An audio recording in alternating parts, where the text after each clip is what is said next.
Welcome to Your Soul Rising. In this video, I lecture through Book 4 of the Consolation of Philosophy by Boethius. Subscribe to the channel if you're new, hit the like button if you enjoy this video, and the bell icon so you'll get notified when a new video drops. Before we get started, grab a blanket, grab a warm drink, get cozy, and enjoy the relaxing sounds of the fireplace in the background. Now let's see what Book 4 has to tell us. Boethius, having followed philosophy through the unraveling of false goods and the vision of true happiness in union with the good, capital G, now confronts a more urgent and piercing question, one that presses not only from within his soul, but from the very conditions of his imprisonment. If there is a highest good that governs all things, then why does evil exist? Why do the wicked flourish while the good suffer? This is not a new question, but for Boethius it is no longer abstract. It is personal. He has lived justly, acted with honor, defended the innocent, and yet he finds himself in chains. Meanwhile, those who betrayed him walk free, honored and powerful. So if God is just, and if he governs the world through providence, then how can this be? Philosophy does not back down from the question. She acknowledges its weight and its long pedigree in the minds of the wise, but she insists that it can be answered, so long as one is willing to shift the framework. She begins by asserting a startling claim. Evil has no true power. Though it appears to act, though it seems to win victories in the material world, evil is, in the deepest sense, nothing, a lack, a failure to be, a privation, a falling away from the good. To explain this, she first defines what it means to have power. Power, she says, is the ability to accomplish one's will. But if a person wills evil, then he is already self-defeated, because he chooses that which is opposed to his true nature. He may gain money, fame, or revenge, but he loses what makes him truly human: reason, virtue, harmony with the divine. Therefore, the wicked man is not powerful. He is powerless in the most important sense. His victories are illusions, and his life is a ruin, even if he wears the robes of a king. This is, of course, hard for Boethius to accept. He sees wicked men who rule cities, command armies, and seem to enjoy every worldly advantage.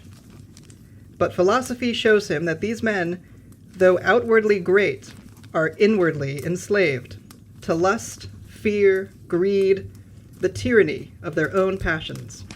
They are in fact not free, they are not happy, and they are not truly alive in the way that aligns with the good. To be good, philosophy argues, is to be in harmony with one's nature, which is rational and divine. To be wicked is to fall beneath one's nature, to become less than human. Just as a beast acts on instinct without reason, so too does the wicked man abandon his intellect and choose self-destruction. And in so doing, he becomes not powerful, but pitiable. She strengthens this claim with examples from myth and history: tyrants who are plagued by paranoia, kings who fear betrayal from all sides, conquerors who are never at rest. These figures may win battles, but they cannot master themselves. And because they are disordered within, they bring disorder to all they touch. Their so-called happiness is fragile, haunted, and empty. Their evil is not a force that rivals good, it is a sign of how far they have fallen from it. Boethius begins to understand, but a new question arises. If the wicked are so miserable, then why are they not punished? Why do they seem to go unscathed, while the good are crushed by misfortune? Philosophy responds by correcting Boethius's, and thus humanity's, definition of punishment. For her, the greatest punishment is not imprisonment or exile or pain. It is the loss of virtue. The soul that turns away from the capital G good suffers immediately by becoming twisted, fragmented, and false. External punishments, laws and prisons and condemnation, are merely the shadow of the deeper truth, that wickedness is its own torment. Moreover, she argues that divine providence never fails. The world may look unjust to human eyes, but that's because humans see only small portions of the whole. But from the perspective of eternity, all things serve the order of the good. Sometimes the wicked are allowed to succeed, so they may destroy themselves. Sometimes the good are allowed to suffer, so their virtue may shine more clearly, or their souls purified for a greater good. Justice is not absent. It is simply operating on a scale larger than any one life can encompass. This leads philosophy to draw a powerful distinction between providence and fate. Providence is the eternal divine plan, the pure, unified vision of God who sees all things at once. Fate is the unfolding of that plan in time, with all its complexity, change, and contingency. Humans live within fate, where things appear fragmented and chaotic. But providence sees the whole, and everything fits into the greater harmony. She likens it to a wheel, spinning and turning, full of chance and reversal. But the hub of the wheel, the still center, is providence. To cling to the outer rim is to be tossed by fortune. To seek the center is to find stability. Even apparent injustices may be instruments of divine wisdom, shaping souls in ways hidden from sight. Boethius, as a philosopher and a Christian, is being taught not to look for justice in the immediacy of events, but in the totality of being. The good are never truly harmed because their goodness is not dependent on external, material conditions. And the wicked are never truly safe because their wickedness is a rupture in their own soul. Philosophy's tone is grave, certainly, but not hopeless. She tells Boethius that even those who fall into evil are not beyond reach. If they suffer punishment in this life, it may be for their correction, not for their destruction. The divine will is not vengeful. It is restorative. Justice is not about revenge. It is about the return of all things to order. So as Book 4 concludes, Boethius begins to see with new eyes. The surface of the world, with its apparent injustices and random cruelties, no longer commands his belief. Rather, he has begun to understand that only the inner life can be judged, and only in reference to the highest good. Evil, though it may scream and rage, has no true substance. It is a shadow, a deviation, a parasite on being. The real power lies in goodness, in virtue, in alignment with the divine. He is not yet at peace. The question of free will and how it can exist under providence still remains. But he is no longer lost in despair. Philosophy has shown him that even in a prison cell, under the threat of death, he has access to a truth that the powerful envy and the wicked cannot steal. He is not powerless, because he still possesses himself, and in himself, he can still reach for the good, that divine inner light, the I am, God, the I that looks out through all eyes. All right, that was the summary of Book 4. Now, as always, I will take you through Book 4 chapter by chapter and give you my notes and annotations on various passages and sections. As you can tell from that summary, and as you might remember from the end of Book 3, Book 4 is going to drill down on the famous problem of evil.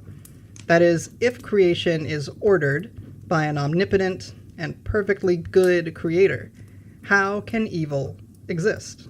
Why is evil allowed in the first place? And this is precisely the question that Boethius levels at philosophy in chapter 1. He says, that this can happen in the realm of an omniscient and omnipotent God who wills only good is beyond perplexity and complaint. Essentially, we're getting down to the crux of the issue of how reality works and the relationship between the material and the spiritual or mental. Lady Philosophy responds at the end of chapter 1 with quite a hefty portion of poetry. She says, "For I have swift and speedy wings with which to mount the lofty skies." Those lines should be reminiscent of the ascension process. Then we get some more of the Ptolemaic model of the universe as a model for ascension. She says, with Phoebus, which is the sun, there to join its ways, or sail with cold and ancient Saturn as soldier of his shining rays. Wherever night is spangled bright, the orbit of a star it takes, and when the orbit's path is done, the outmost pole of heaven forsakes. It treads beneath the speeding ether, possessing now the holy light, for here the King of Kings holds sway, the reins of all things holding tight, unmoving moves the chariot fast, the Lord of all things shining bright. If there the pathway brings you back, the path you lost and seek anew, then I remember, you will say, my home, my source, my ending, too. So again, we see that the soul in its ascension process is going through the 7 planetary spheres, one of which is the sun, the last of which is Saturn. You'll recall that at each one of these planets, there is a threshold. The planet acts like a personified guardian, and the soul must relinquish its material attachments to things like power and beauty, image, reputation, so on and so forth, at each of these sequential planets. After it passes through those gates, it gets to Saturn, which is the fear of death, attachment to the material life itself. If it clears Saturn, it goes to the sidereal realm, which is the final realm of the creation, where one still has individuality, but one's focus is now firmly planted on the unity that is the divinity, that is God. And once one crosses out of the sidereal realm, one is at the 9th sphere of heaven, the pleromic sphere. There the King of Kings holds sway, and, very platonically here, the soul says, I remember, this is my home, my source, and my ending too, the Alpha and the Omega, the beginning and the end of all souls, because each soul in its divine nature is nothing over and above the divine, the awareness that looks out through the eyes of the material set of clothes that the soul takes on during an incarnation. Then in chapter 2, Lady Philosophy begins giving arguments that evil is actually weak and has no power, despite the illusion that it does in the material world. She grounds us in the material world, first of all, by saying, for since good and evil are opposites, the weakness of evil is shown by establishing the strength of good and vice versa. In other words, we're dealing with the realm of duality again, rather than unity, and of course that is the material. Her first argument is essentially a return to a point that she made a couple of books ago. Human will always pursues the good, so that those who don't do good must actually be too weak to accomplish what every human actually wants by their very nature. Hence, evil is weak, and the good is strong.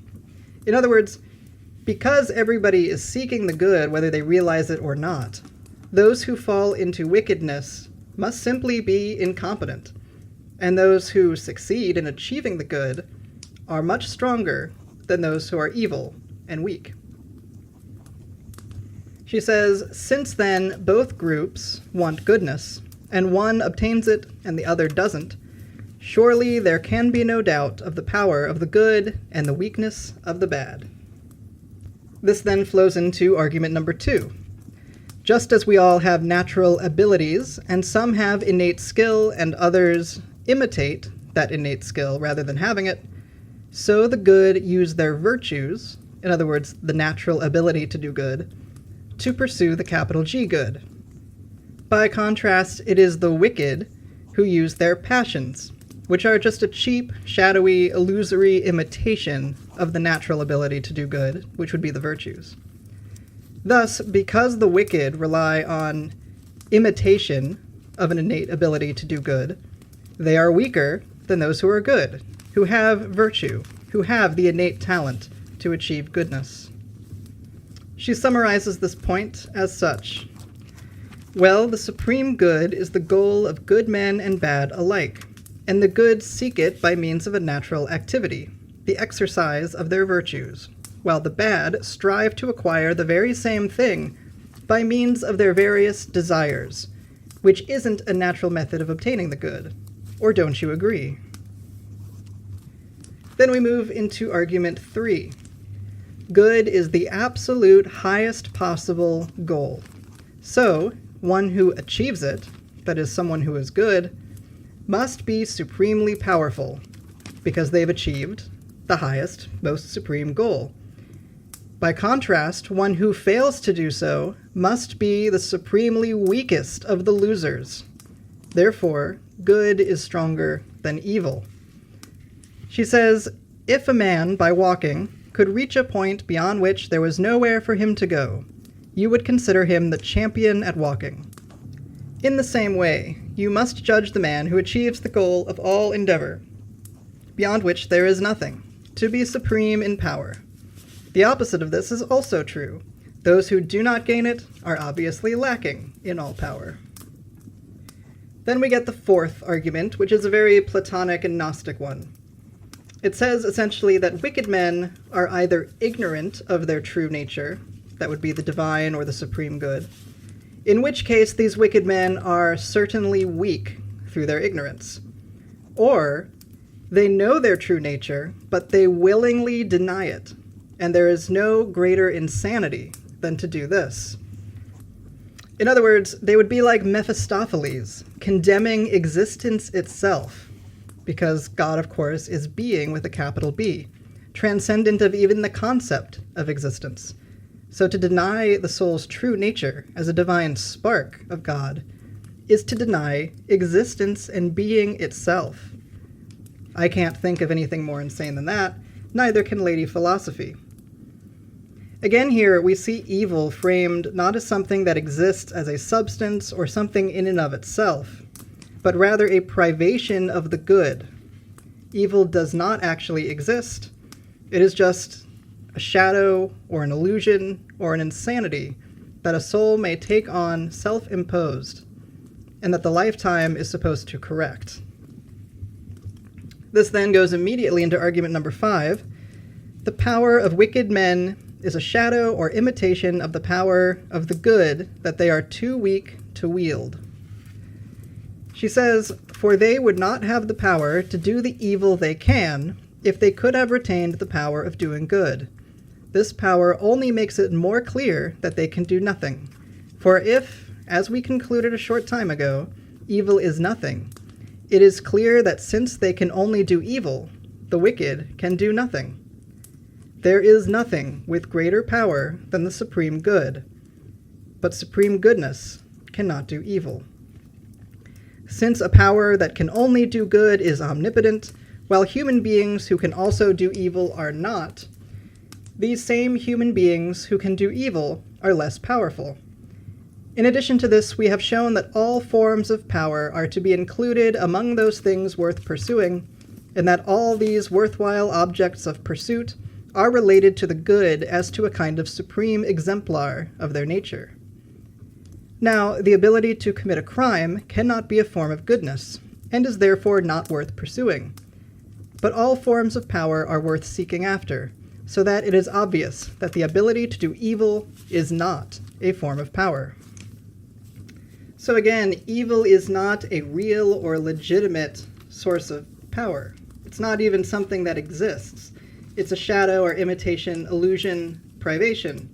And so the power, quote-unquote, that wicked men seem to possess is also just an illusion. It's part of that useless plunder that she told Boethius about several books ago. She goes on to say, only the wise can achieve their desire, while the wicked busy themselves with what gives pleasure, without being able to achieve their real objective. Their actions depend on the belief that they are going to obtain the good they desire through the things that give them pleasure. But they do not obtain it, because evil things cannot reach happiness. So for all these reasons, the wicked are actually powerless. They are slaves to an illusory form of power derived from pleasure and vice rather than virtue. Meanwhile, the good participate in the capital G good, the divine, through their remembrance of their divine nature. Also, the good collapses the duality of good and evil that we started this chapter with, because the divine or the absolute is complete unity and complete power. In other words, if you do good, you also do good to the wicked. Now, what's striking about these arguments is that they would not, in my opinion, address the problem of evil when asked from a modern theistic or atheistic standpoint, as in the debates that you see between theists and atheists on the internet today.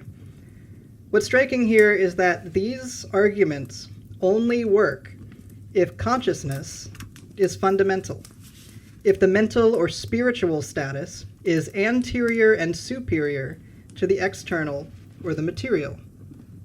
If that is the case, then the problem of evil gets turned on its head. The force of the problem, or the strength of the problem as an objection to God, I think in large part stems from the assumption of dualism or a kind of materialism that puts the material world, the physical order, as the priority. Then the question becomes, well, if the material is what I'm supposed to be focused on, then the highest stakes are for me to achieve material comfort. The good has to be grounded in that kind of system, in the physical circumstances. Surely, a God who is omnibenevolent, omniscient, omnipotent, omnipresent, would not allow evil to interfere in that material journey. And so, because evil clearly does interfere, because there are wicked men, there can't be that kind of God. Or so the argument goes. However, that's not really the system that Boethius is talking about here. The Platonic or Neoplatonic system is, in many ways, a form of idealism, in which consciousness is fundamental. It is prior to the material. The material lifetime is a set of experiences that consciousness, or the soul, has, and it puts on multiple material lives on its way of ascension back into union with God. And so in this sense, Lady Philosophy's arguments really come together more. It's not that the physical is the priority, it's that the physical is used by a soul to learn how to become one with God yet again. So the suffering is a tool. It's like a curriculum in a schoolhouse. And thus, the omnipresent, omnibenevolent, omniscient, omnipotent God is reframed.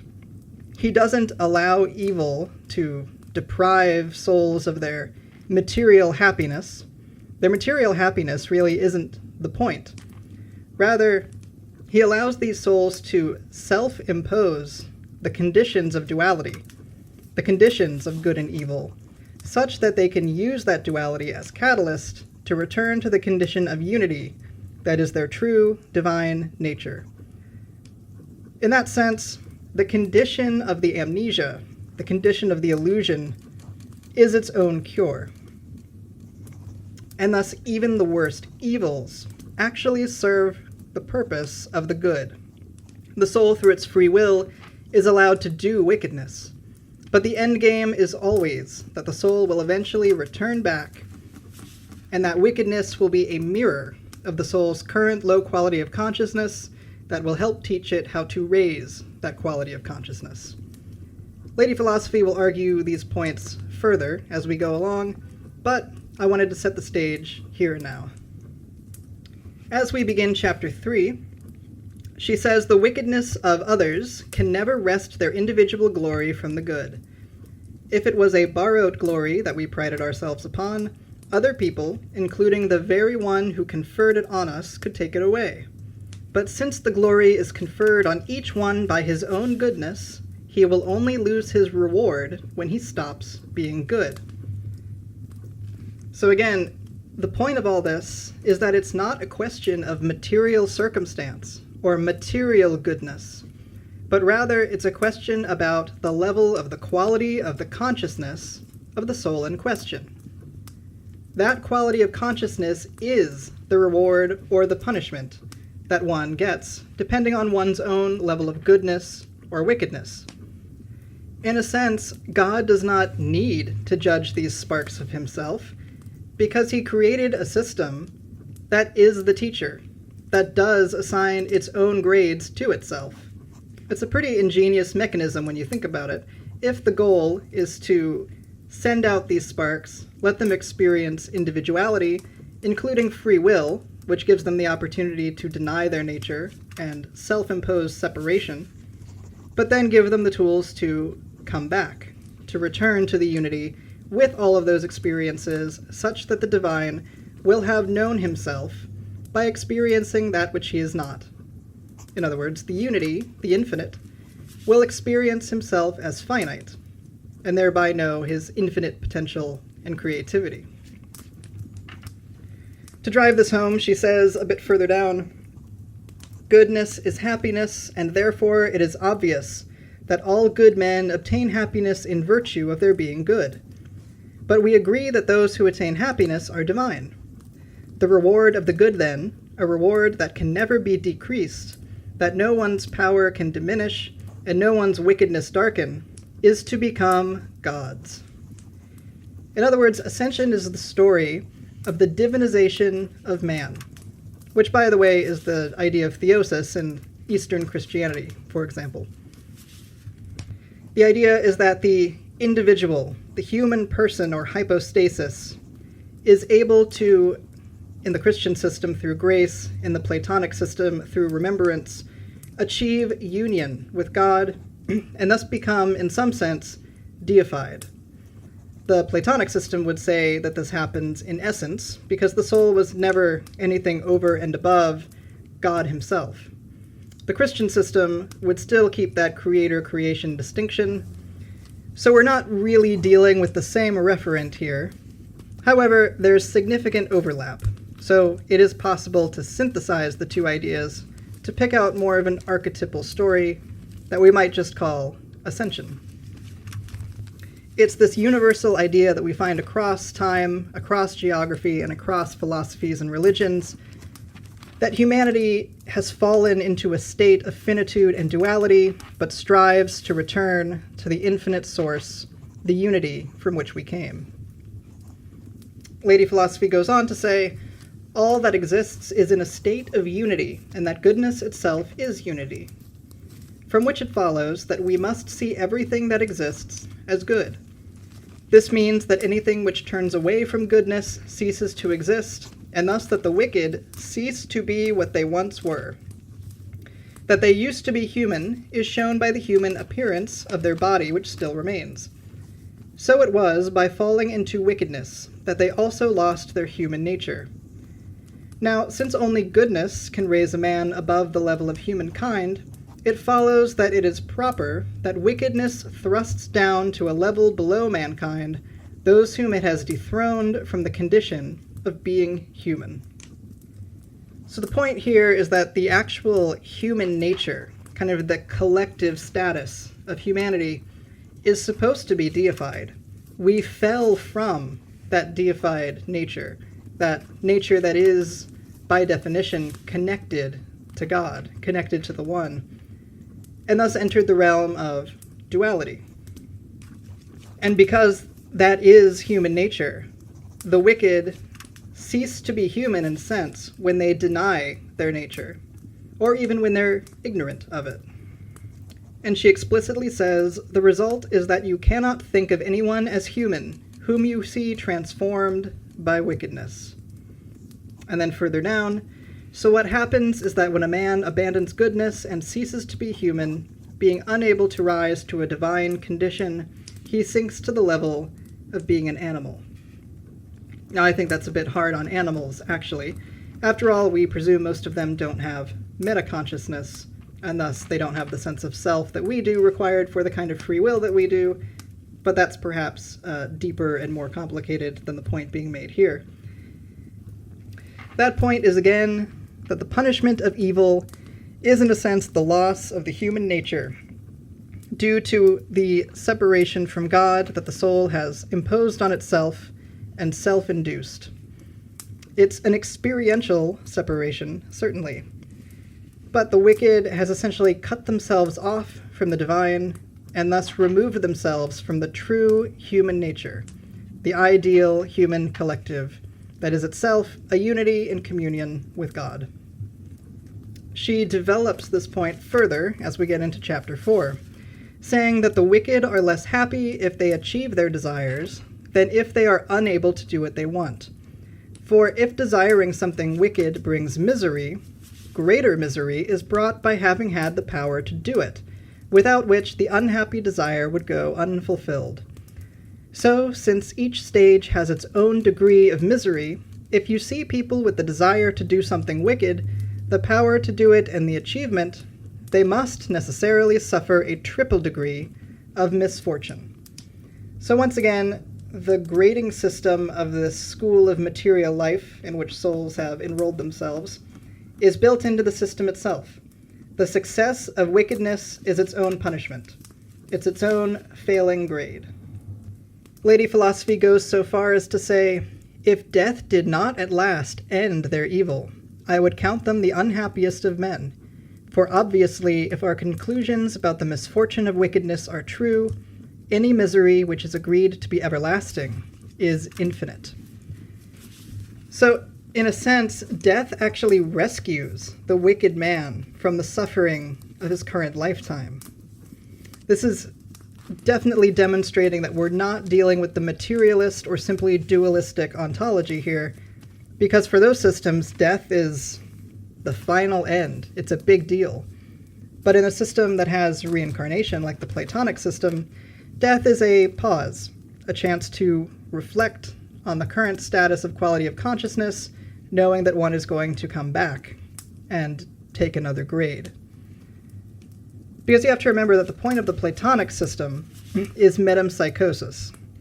It is this return of the soul into another lifetime until they remember their true nature. This is in contrast to the infinite, eternal conscious torment of hell in Christianity. So again here in this passage, here in chapter 4 of book 4, we see the tension between the old Hellenic systems, the classical systems, and the burgeoning Christianity. And Boethius, once more, is kind of caught with one foot in each system. And a little bit further on, we get an argument that I actually have heard in Christianity. That is this: so when the wicked receive punishment, they receive something good, the punishment itself, which is good because of its justice. But when they go unpunished, they acquire some extra evil in actually going scot-free, which you have agreed is bad because of its injustice. So the wicked are much more unhappy when they are unjustly allowed to go scot-free than when a just judgment is imposed on them.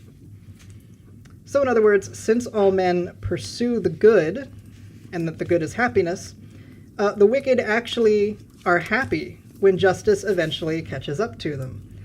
It's the idea that, criminals are, in some sense, relieved when they finally get caught. One of the punishments for the crime is the guilt itself that weighs on the person.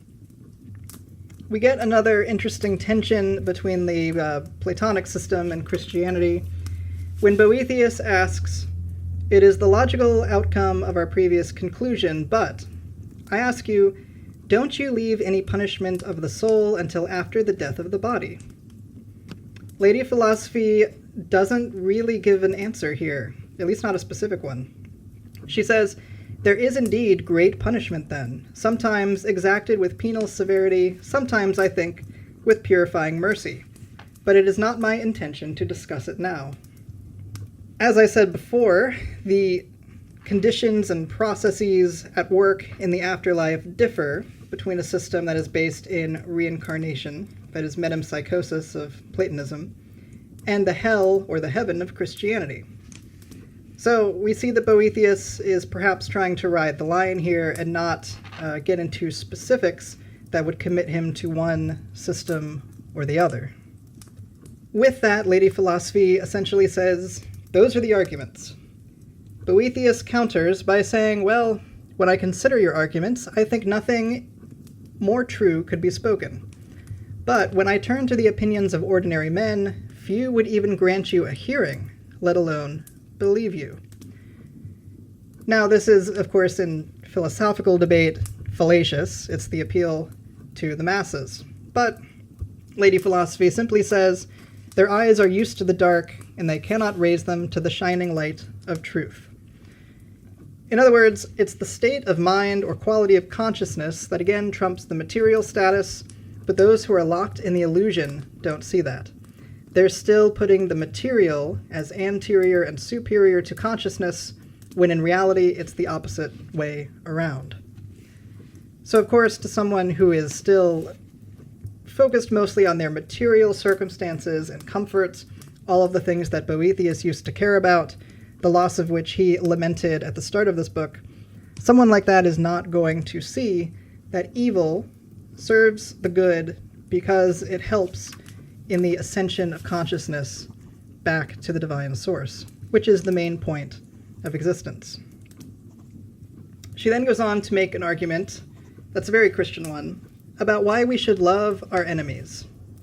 She says, the wicked ought to be brought to justice not by a prosecution council with an air of outrage, but by a prosecution kind and sympathetic, like sick men being brought to the doctor. And the wicked themselves, if through some crack they were allowed a glimpse of the virtue they had abandoned, if they could see themselves about to lay aside the filth of vice through the pains of punishment, they would no longer consider them to be pains, because of the compensation of acquiring goodness. She goes on to say, this is why among wise men there is no place at all left for hatred. And for just as weakness is a disease of the body, so wickedness is a disease of the mind. So remember that wickedness is a kind of amnesia. It's the illusion. It's a delusion. And so the thing to do is show the wicked the love that they abandoned. It's like a rehab and reform style justice system, not a vengeful or punitive one. And this is because one who is good would naturally show good to the wicked. They would be kind. They would be loving. They would mirror back to the wicked person all of those virtues that the wicked has abandoned in their pursuit of happiness through the vices, through the pleasures, through the passions. And by mirroring the true good to those who are caught in the illusory goods, one can help enlighten them, rehabilitate them, and bring them back into the unity of love. This is what the wise man does. Because the wise man remembers that we all come from the same one source, and thus the golden rule is an ontological statement of fact, not a banal platitude. Whatever we do to someone else, we are, perforce, doing to ourselves, because the same awareness that looks out through my eyes is the awareness that looks out through yours. It's from this that we get resonance with Christ's commandments in the New Testament: love the Lord your God with all your heart, and love your neighbor as yourself. In an ontology of unity, that's because your neighbor is you, and you are them. Thus, the absolute good collapses the duality of good and evil here in the material realm by expressing absolute, unconditional love and unity even to the wicked. That is what philosophy argues for here. Describing the proper justice system is one that reflects the unity and love of the reality of God. If God is unity and love, all of our systems of society should be unity and love. They should not act out of judgment or separation, as these are typically egoic moves, made out of fear, out of hatred, which are ultimately out of a sense of the need to protect or be defensive. Fear is always tied to the material condition, in other words. But if one is wise, one knows that the material is not anterior or superior to consciousness, and so even death has no hold over them. Thus, one does not fear the wicked or the threats made by the wicked. One cares more about rehabilitating them than punishing them or removing them for the sake of making us feel more safe. But as we get into chapter 5, Boethius remains unconvinced.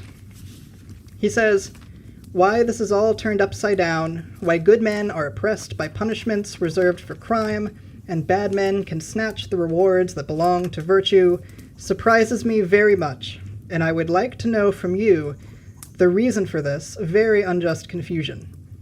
I would be less surprised if I could believe that the confusion of things is due to the fortuitous operations of chance. But my wonder is only increased by the knowledge that the ruling power of the universe is God. Sometimes he is pleasant to the good and unpleasant to the bad, at other times he grants the bad their wishes and denies the good. But since he often varies between these two alternatives, what grounds are there for distinguishing between God and the haphazards of chance?" What's funny here is that this kind of predicts a very modern atheistic or physicalist version of the problem of evil, which says, essentially, because there is evil, that proves that reality is deterministic or random. It's not actually this fine-tuned order constructed and maintained by an all-powerful God. But Lady Philosophy is ready for this, and gives another argument that's pretty common in Christianity today. She says, "It's not surprising if ignorance of the principle of its order makes people think a thing is unplanned and chaotic. But even if you don't know the reason behind the great plan of the universe, there is no need for you to doubt that a good power rules the world, and that everything happens aright." So again, this is a very modern Christian reply. Just because you don't understand God's plan doesn't mean there isn't one. We then get the very long chapter 6, in which Boethius presses her on this point. She says, "The generation of all things, the whole progress of things, subject to change, and whatever moves in any way, receive their causes, their due order, and their form from the unchanging mind of God. In the high citadel of its oneness, the mind of God has set up a plan for the multitude of events. When this plan is thought of, as in the purity of God's understanding, it is called providence, and when it is thought of with reference to all things, whose motion and order it controls, it is called by the name the ancients gave it, fate. If anyone will examine their meaning, it will soon be clear to him that these two aspects are different. Providence is the divine reason itself. It is set at the head of all things, and disposes all things. Fate, on the other hand, is the planned order inherent in things, subject to change, through the medium of which providence binds everything in its own allotted place. Providence includes all things at the same time, however diverse or infinite, while fate controls the motion of different individual things in different places and in different times. So this unfolding of the plan in time, when brought together as a unified whole in the foresight of God's mind, is providence, and the same unified whole, when dissolved and unfolded in the course of time, is fate. They are different, but the one depends on the other. The order of fate is derived from the simplicity of providence."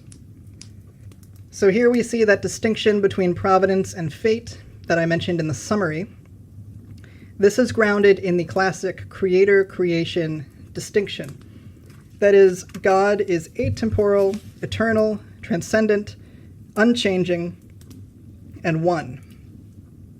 Creation, meanwhile, is within time, contingent and mutable, immanent, and a multitude. Thus, God's plan is his providence, or God's reason, which we, the creation, from our place of finitude, perceive as fate or fortune.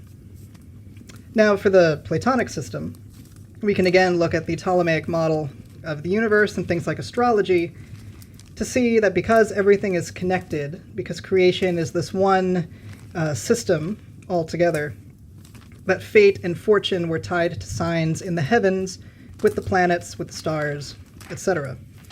But God is transcendent of all of that. So what looks to us as fate, even if we can map it with things as vast as stars and their position in the sky, is, from God's perspective, the providential plan. Speaking of the Ptolemaic model, we see that Lady Philosophy uses it as a metaphor a little bit further down. She says, "Everything, therefore, which comes under fate is also subject to providence, to which fate itself is subject. But certain things which come under providence are above the chain of fate. These are things which rise above the order of change ruled over by fate, in virtue of the stability of their position close to the supreme Godhead. Imagine a set of revolving concentric circles." So again, here's the Ptolemaic model. "The inmost one comes closest to the simplicity of the center, while forming itself a kind of center for those set outside it to revolve around. The circle furthest out rotates through a wider orbit, and the greater its distance from the indivisible center point, the greater the space it speeds through. Anything that joins itself to the middle circle is brought close to simplicity and no longer spreads out widely. In the same way, whatever moves any distance from the primary intelligence, God, becomes enmeshed in ever stronger chains of fate, and everything is the freer from fate the closer it seeks the center of things. And if it cleaves to the steadfast mind of God, it is free from movement, and so escapes the necessity imposed by fate." So there's a slight difference here in this version of the Ptolemaic model of the universe. It's not geocentric, it's theocentric. God is at the center, and all of creation revolves around him. And so the tighter one's orbit, the closer one is to God, and thus the less one is affected by the push and pull of fate and fortune. And when one merges back with the divine mind into divine unity, one is no longer subject to fate at all. One has transcended the dualities of fortune and misfortune, good and bad, and is now one with absolute good. The degree of a soul's freedom to exercise its creative will that it inherits from the divine is equal to the degree to which it has united with God. And the degree to which a soul is subject to fate and destiny is the degree to which it maintains the self-imposed illusion of separation. Further on, she says, "It is because you men are in no position to contemplate this order that everything seems confused and upset. But it is no less true that everything has its own position, which directs it towards the good and so governs it." So again, humanity, from our place within finitude and duality, cannot grasp the fullness and the transcendence of the order that governs everything. So we are not really in a place to say, "Oh, this wicked thing, this doesn't serve God, how could God allow this?" Because in fact, absolutely everything serves God and serves the highest good. We're just not in a place to be able to tell the intricacies of how and why. And here we come to the crux of the matter, how wickedness actually serves the highest good. Further on, she says, "We know that in the case of the mind, health means goodness and sickness means wickedness, and that the protector of the good and scourge of the wicked is none other than God, the mind's guide and physician. He looks out from the watchtower of providence, sees what suits each person, and applies to him whatever he knows is suitable. This, then, is the outstanding wonder of the order of fate. A knowing God acts, and ignorant men look on with wonder at his actions." So, again, remember back to the system of metempsychosis, of reincarnation, of the material life as a schoolhouse, whereby the soul learns to return to its true nature. You could see it as a hospital where the amnesia is overcome. So what happens is that God gives to men the experiences and the lessons that they need in order to heal that sickness, which is the illusion of separation. So the goal of a single lifetime, and indeed the collection of lifetimes of a soul, is like progressing through grade levels in that school. In Boethius, we see that he had to endure immense trials, his whole life falling apart, in order to awaken and ascend. He had to go through his dark night of the soul, in order to be motivated to undergo the change that Lady Philosophy has pulled him through up to this point. Without that adversity, without the wickedness, without the evil done to him, it's questionable that he ever would have sought to remember. The pull of the illusion is so strong when there are pleasures and passions giving us what we want from an egoic perspective. And so sometimes wickedness is allowed to happen because God, from providence, knows what fate is necessary in order to awaken the soul and catalyze them toward ascension and reunion. Lady Philosophy says a bit further down, often it happens that supreme power is given to good men so that the exuberance of wickedness may be checked. Others receive a mixture of good and bad fortune, according to the quality of their mind. Providence stings some people to avoid giving them happiness for too long, and others she allows to be vexed by hard fortune to strengthen their virtues of mind by the use and exercise of patience. Some people are excessively afraid of suffering, for which they actually have the endurance. Others are full of scorn for suffering they cannot in fact bear. Both kinds she brings to self-discovery through hardship. So as I just said, our lessons here are the adversity we face. They are catalyst for our growth, and they give us opportunities to practice the lessons that we've learned. In other words, we not only have to intellectually understand the steps of growth, it's not enough to read a psychology textbook, in other words. We have to actually put them into practice, embody them, and integrate them into the way that we live our lives. In this sense, Lady Philosophy is trying to cut through the egoic intellect and show Boethius that it's not enough to be smart, it's not enough to have all the material comforts. Your quality of consciousness is demonstrated through what you do, how you are in the world. And again, because the material is subservient to consciousness and not the other way around, the material is like a playground or schoolhouse where these opportunities come up. Your fate is like your curriculum or syllabus, planned from the standpoint of God's providence, God being the ultimate teacher. And each curriculum, each set of lessons is tailored and perfectly suited to each individual. Thus, each individual is on his or her own spiritual journey that is customized through providence, delivered as their individual fate, and ultimately the goal is to get them to graduate, to transcend the curriculum, transcend fate, and reunite with God. Lady Philosophy says as much. It is only the power of God to which evils may also be good, when by their proper use he elicits some good result. So again, the unity of God, the absolute one, collapses all duality into itself and can thus make use of what we would call, from our finite perspective, misfortune. But it's actually for the ultimate good, the good that stands above, that transcends the duality of fortune and misfortune itself. She goes on to say, and it is not allowed to man to comprehend in thought all the ways of the divine work, or expound them in speech.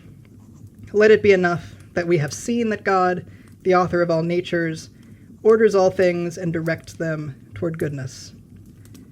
Here we see a very Christian idea. It's the apophatic attitude, or apophatic theology, the via negativa. That is, we cannot say things positively about God. He cannot be known directly. He transcends our ability to cognitively or intellectually grasp him.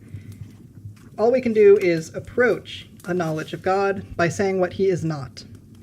So it's not allowed for us to comprehend in thought all of his ways, but we can still see him and know him through participation in his energies or the activities.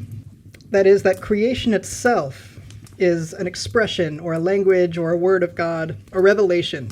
And by knowing that, by knowing ourselves, we can come to know him through direct experience rather than through intellect or by capturing him in language.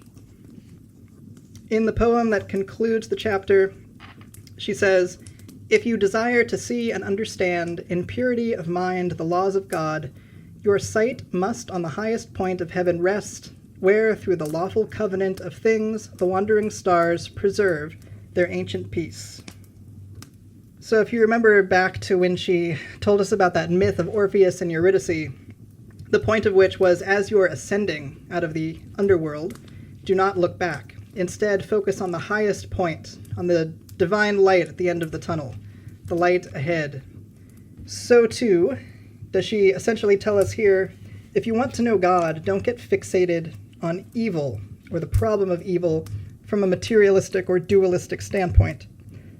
Rather, again, use the creation, use the order of all things as a marvelous revelation of God, who uses all things for the supreme good. Keep your attention focused on unity, on absolute love and peace and wisdom. Love the Lord your God with all your heart and love your neighbor as yourself, essentially. And if you do that, you will always be on the right path of ascension. You will not become distracted, again, looking back into the illusion, looking back toward things that the pleasures or the passions direct you to. You will be singularly focused on the divine. That is what creates what she calls here the purity of mind. A bit later on in the same poem, we get another kind of argument here for the existence of God.